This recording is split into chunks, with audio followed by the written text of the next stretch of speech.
It's time. Welcome back to Stacks. This is the show for crypto investors. We cover the biggest trades, trends, ideas. It is all happening right here. You're in the right spot. And we have a new weekly recurring segment to the show. I'm excited for this. Pretty hyped to kick this off. I am joined by Trader Main, savage trader, very wide neck, one of the funniest guys I know. He has, 300,000 people following him on Twitter, looking out for his trades. And he's my co-host. We're going to be doing this weekly wrap-up of sorts, bringing you the most important news every single Friday. Main, how we doing, buddy? I'm doing good, man. I'm doing good. Happy to be here. Excited about the show. Think it's going to be a lot of fun. The thing is, we don't have a name yet. So this is something that if you're sitting at home, you're listening, you're watching, we need your help. We need your help on naming this. I don't want to name this the weekly wrap. Everyone already does that. Man, do you have any ideas? I don't know. My brain's not working yet. Everything that comes to me has some sort of pun with neck in it. So I think we can do a little bit better in that. But we'd love to hear your guys' thoughts. If you guys got any suggestions, it's going to be a weekly wrap-up show. But I think we can do better than weekly wraps. If you got something, shoot us a DM, tweet at us. Let us know what you think. Let's just kick this thing off, dude. What the fuck happened this week in the markets? They're green, which is nice. I'm not complaining. ETH now up like 50% in the past 30 days. Bitcoin's at 23,000, which is like a good number now. Back when, if you would have said that 2 or 3 months ago, that was like worst case scenario, but 23,000 is pretty chill now. What do you make of this, dude? Is this a relief rally? Are you buying? Are you excited? What's going on? So I think you got to have, kind of tempered expectations here. I mean, I think a lot of people, especially who are new, this is your first kind of bear market. You have to go look at what's happened in the past. And, a lot of people are talking about, the macro, this, macro, that. Just look at what's happened. Just look at BTC kind of, in a bubble on its own. Previous bear markets had big rallies. The 2017, 2018 bear market, I think the first drop and then rally was a 100% move. It had 2 or 3 subsequent rallies that were, 80%, 50%, 40%. So I think it's a little early to just say, the bottom is in. But it doesn't mean that there can't be money made on the long side. I mean, there are absolutely killer rallies that go on Bitcoin and altcoins in bear markets. Like you just said, we're already up, 50% off the low, pretty much on Ethereum. So I think buying now, being super long bias now, I think you're getting a little late, kind of to the trend here. It doesn't mean I'm saying that, this thing can't go higher. But I'm not buying personally. I'm not buying spot at these levels. I think, if you bought sub 20K, sub 1,000 Ethereum, you're looking pretty good, pretty comfy. But now I think is where you got to start looking at, okay, where are those next areas of resistance? And if this is a true bear trend, you're looking for where price is going to reject and then potentially make a new low. Right. I think there's 2 ways to play it, and it's going to, everyone's approach is different, right? There's different stack sizes, risk, how long you've been in the game, what coins you'd like, there's maxis, but there's 2 ways to break it up regardless of that. As a trader, you can play this level to level, and if we aren't so obsessed about getting every single move right, selling the top before we make new lows or catching every single bounce, if you put that aside, I do think it's like the first time in 2 or 3 months that it's kind of fun to fire on a couple of these setups. Like even if you go long ETH when it dips, or you go long SOL and AVAX because they look decent. And if you stop out, have the lower expectations, understanding that, macro is still shit. No one knows if the bottom's in. Like it's not easy mode yet. And there's going to be so much easy money to be made that you don't really have to be forcing things. Like there's no reason to force dog coins yet, or gaming coins, or, some new coin on Binance. Those aren't going to work yet. Simple narratives right now are working. And then outside of that, if you're not a trader, the other approach is if you're an investor and you're saying, well, should I buy? Is the bottom in? I don't want to miss this. What do you make new lows? It's just the expectation of knowing we're not going to bounce back to 60K. Once again, macro is still shit. Buy some. And if it goes up, great. Like you got an entry where forced sellers had to sell, funds were getting liquidated, DeFi lenders, all these people had forced to sell. You got to start your entry pretty close to the low. If we go up, that's great. And if we go lower, you buy a little more. I think it's just like having that expectation of you're not going to make a ton of money right now, and you don't need to, because later on, you can follow, Bitcoin Bull 14,000 on YouTube and punt any coin he mentions on YouTube and make as much money as you want. So having that lower expectation, I don't know. It's a fun time to trade though. I'd be lying if I was saying I wasn't punting on SOL and AVAX right now, man. I completely agree. I think one of the things people need to realize is, personally, I did most of my learning trading crypto in the bear market. Because, like you mentioned, in the bull run, when it's on easy mode, you don't even know if you're good at what you're doing or if literally just everything is going up. And so every time you buy, you wake up and you're up 10%, 20% on whatever altcoin you bought. So when the bear market happens and price actually moves both directions, you have rallies and then you have retraces. It's actually a really fun environment to sharpen those tools as an actual trader. I've been having a ton of fun trading this range from top to bottom, and now hopefully we're getting a range breakout. Maybe we get a little bit of a sustained rally. Great, I'm here for it. If we start, turning around and making, lower highs and lower lows, I'm going to be looking for short opportunities, not just on Bitcoins, but all of those alts. Many altcoins have had 100+% rallies. So if you think we're going to make new lows on Bitcoin, guess what? Those altcoins are going to drop really hard. And you're going to be able to play that downside too. So I completely agree. I think in terms of a trading environment, super fun right now. There's liquidity. We had a lot of forced selling, like you say, happen in the market. So the books aren't thin. You can absolutely get in and out very easily on most major altcoins, Bitcoin, Ethereum, obviously. And from an investing perspective, what is your time horizon, right? Those are the types of things you got to ask. I made a video the other day on YouTube and I said, listen, to me, between 10 and 20,000 Bitcoin and like 500 to 1,000 ETH, I think you're setting yourself up really well for the next bull run. And I know a lot of people are going to say, well, that's 100% range. It's like, well, so was 3 to 6K. And if you bought between 3 and 6K last time, you're looking pretty smart, when Bitcoin is trading 10x that, possibly 20x from where you bought. So, from an investing perspective, we're very heavily discounted at all-time high. I'm not saying the bottom's in, but once we start getting 70, 80+% off of the highs, that's generally where you start to look for a bottom to form, and absolutely is a long-term investor where you want to start at least thinking about scaling in. And from a trading perspective, I mean, we got volatility, right? That's all you really care about, up or down. We want volatility. I don't care if price is going sideways for a month. If that sideways range is 30%, there's a lot of money to be made and a lot of fun to be had. Gun to your head, is the bottom in though? If you had to answer it, if you think about it, is the bottom in or are we going lower? I'm not convinced yet. Very rarely do we see that one initial wick be the bottom. And even if we do, like that 3.2K wick that we had on Bitcoin, we came all the way back down several months later and like retested it and put a slight, because they want, if you bought that 17K wick, in my opinion, if I'm painting that chart, I want to make you sweat bullets before you realize that, okay, I actually might have bottom ticked this or came pretty damn close. So I don't know if that low is in, but I'd be very surprised if we don't at least go back and test that area again, like that one rip below 20 and that was it. I mean, maybe it is, and maybe I'm going to get left behind, but if we're thinking Bitcoin's going to 6 digits eventually, I don't really care if I bought 20K versus 17K or anything like that. But personally, I'm still going to use the term everyone hates. I still think the macro is pretty shitty. I do think that the stock market hasn't bottomed yet. I do think we're going to have another wave of COVID in the fall and all sorts of reasons for the government to continue with QT. But who knows, right? We're only going to know once it happens. No one knew 3K was the low until price was way beyond there anyways. But like I said, 10 to 20K, I think you're looking pretty good long term. Yeah, I'm with you on that. It's just still so damn early, man. We'll see. It's fun. It's fun for the first comment in a couple months. All right, Maine, let's dig in here. Let's talk about the biggest things that happened this week. Trading aside, looks like Elon Musk dumped $936 million worth of Bitcoin that he bought like a year ago. Calio did some math. It looks like his average sale was 29K is what people are figuring out. He sold 75% of the Bitcoin he bought for Tesla. His average entry back in 2021 was around 31K. So I think in the earnings call, he said he sold at a profit, but to me, it looks more like a break even, down 10%. He's dumping. He said he had diamond hands. What's the deal with that? What do you make of it?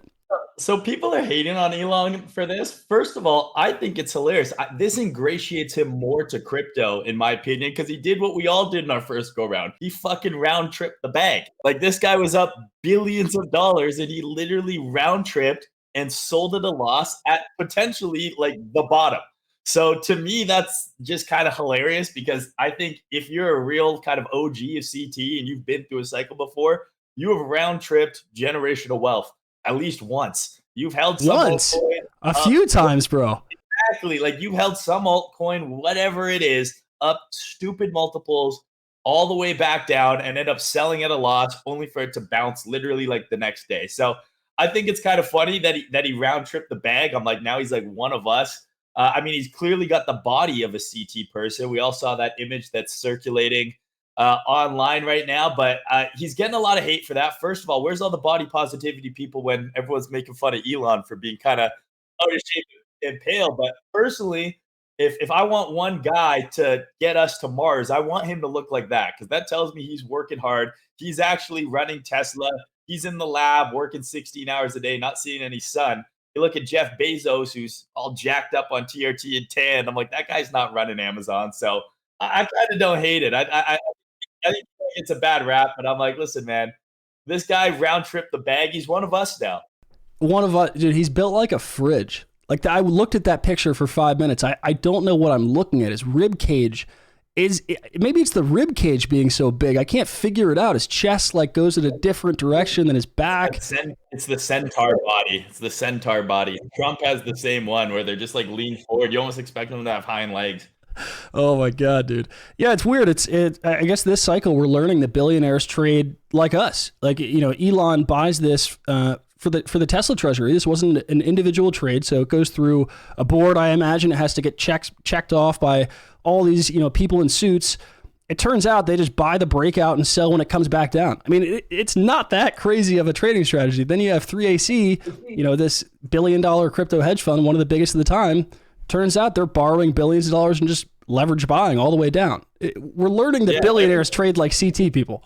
They're basically just us with more money. And it is very funny that, what is the difference between, Chimp Zoo and 3ACs? That, 3AC had more money and absolutely was buying every time they were tweeting super cycle the entire way down. I bought into the PSYOP initially where I thought they were like fading all of us. They're tweeting out super cycle, all this bullshit, and they're net short and they're going to close at the bottom and they're going to turns out, no, they are literally like the ultimate degen bulls who really thought this time it's different and really thought that, they were going to ride this super cycle to, infinite money glitch. And they were more degen than all of us. The smartest guys in the room, turns out, not so smart. Elon, you can say the same for Elon too. Absolutely wild. It truly is, dude. The takeaway with the Elon thing, to wrap this, is when that news came out, I saw some people saying that's bearish, right? He sold his Bitcoin. Now corporations aren't buying it. There was only a couple. It was Square. Then you have MicroStrategy,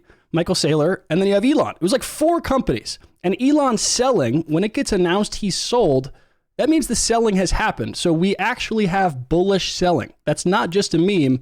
That was quite literally bullish selling. The selling has already happened. It's like that's over. Now that he's out, he can buy again. And he did say he had plans to buy again in the future.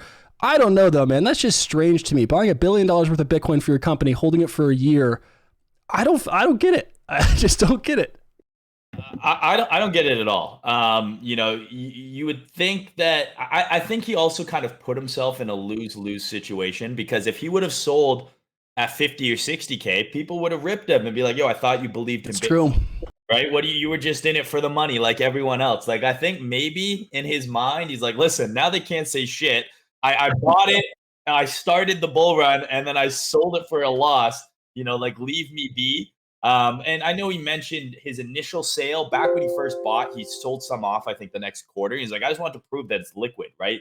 Just like cash on the balance sheet.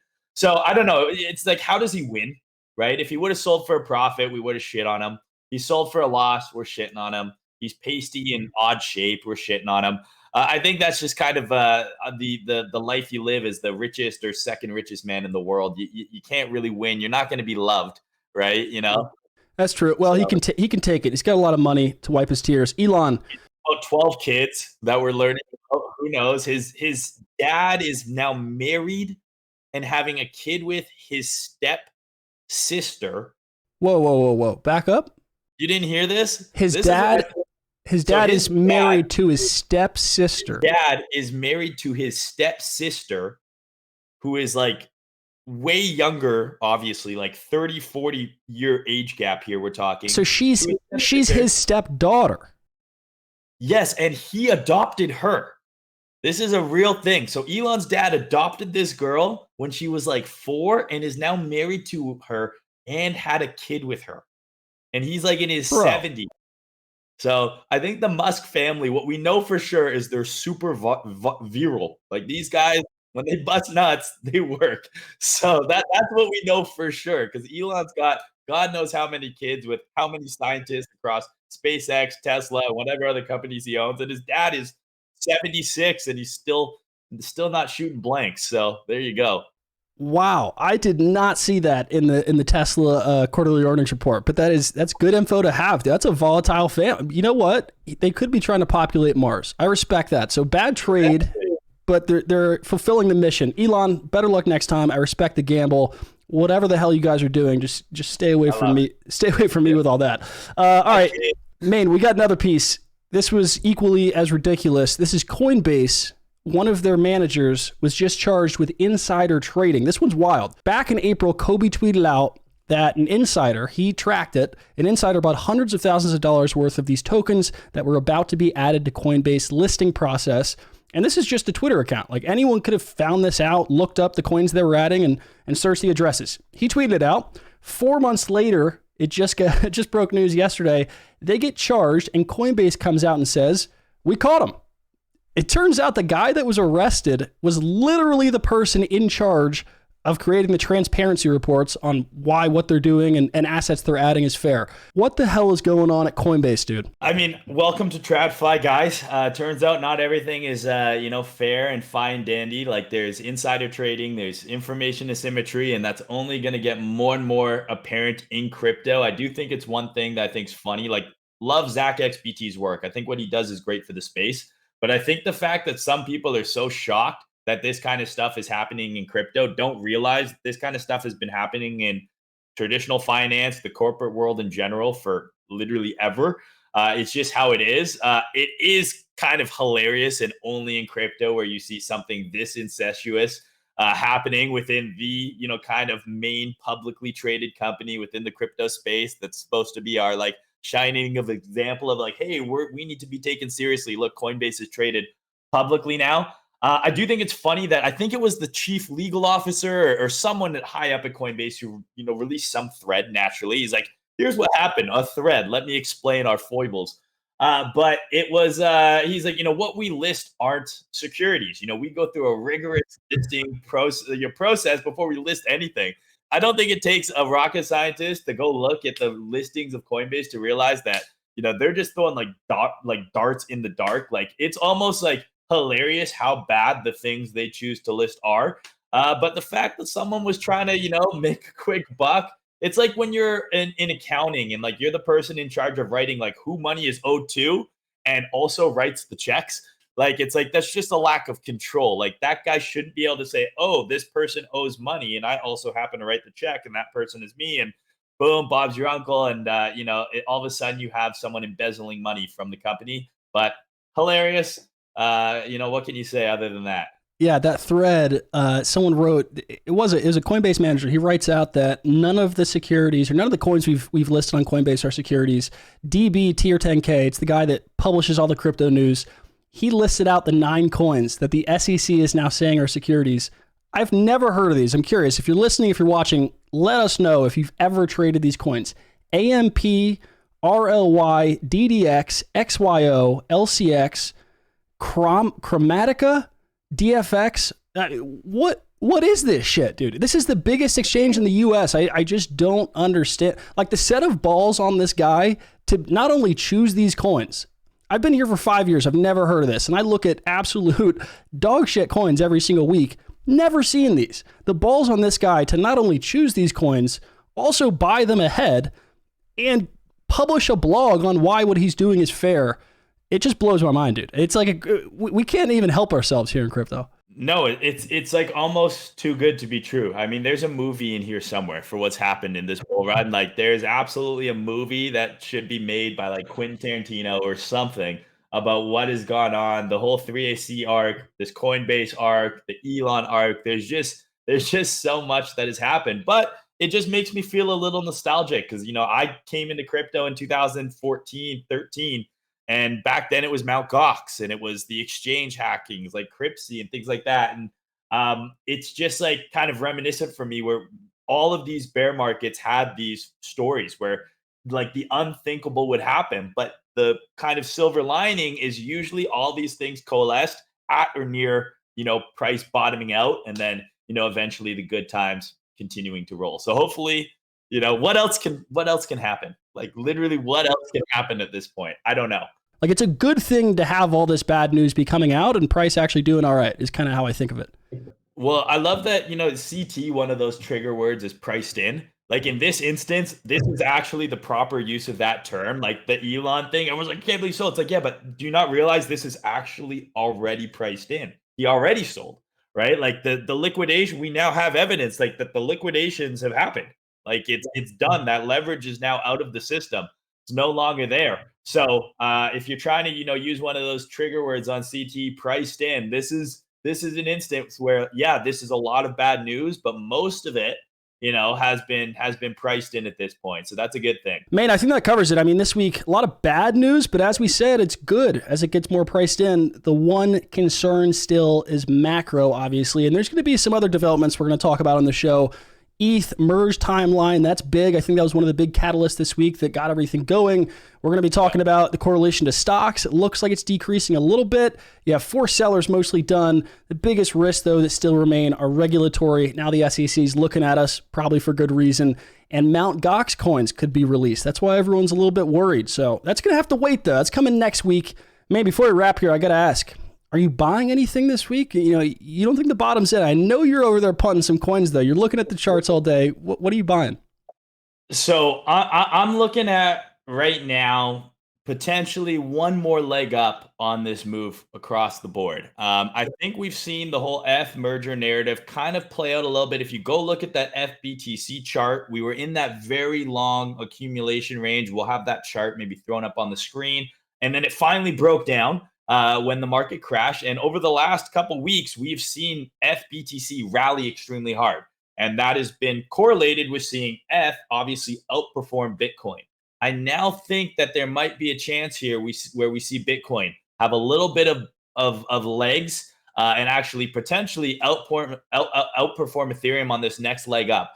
I don't want to get too far ahead of myself, but personally, I'm looking for reasons to long Bitcoin itself towards 28K, maybe even as high as 32K. I think that's the clear, obvious level. I mean, knowing, Murphy's Law, we're probably going to dump tomorrow and go right back down to 20K. But if we're able to kind of sustain this potential breakout that we're seeing above that 22,000 kind of area, that range high we've been in for, most of June and July, I think there's a shot. There's a lot of air above us where it was just straight up selling from basically 30K to 17K.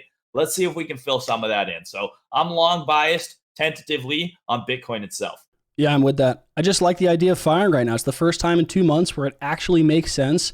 Plus, you add in all this money that's been sitting on the sidelines. Like, not everyone blew up. I know a lot of people did, a lot of forced sellers, but there is some money sitting on the sideline that's just patiently waiting. If stocks aren't rolling over, if things don't get worse, and if Bitcoin kind of holds its ground, the ETH narrative, I mean, where else is the money going to go? Like, ETH is going to survive. It's not going to disappear in the next year.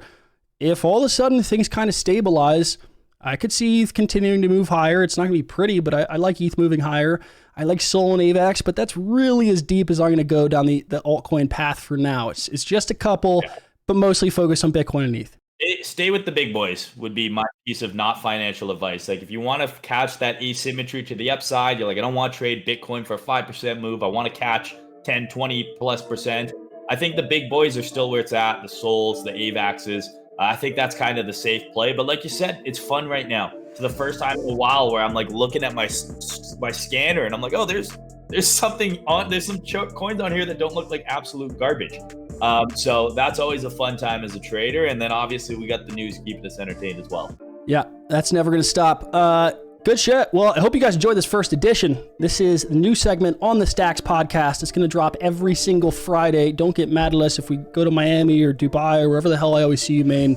If we're there for a weekend, maybe it comes out Saturday or the next day, but it will be at the end of every single week, covering the biggest news, the biggest topics. Also, give us your ideas for a name. We can't think of it. We're not the smartest dudes over here. We just spend a lot of time looking at the charts. So help us come up with a name. Comment it down below on YouTube. Tweet at us. Let us know what the name should be. And if you do pick the name that we use, maybe we'll give you some money. I don't know. Maine, I'd throw some money at the guy that picks it. I think you would as well. Yeah, why not? Could be fun. Yeah, why the hell not? And let us know any segments, anything you want to hear more of. Appreciate you guys tuning in. Be sure you subscribe. And we'll see you next week. Have a good weekend.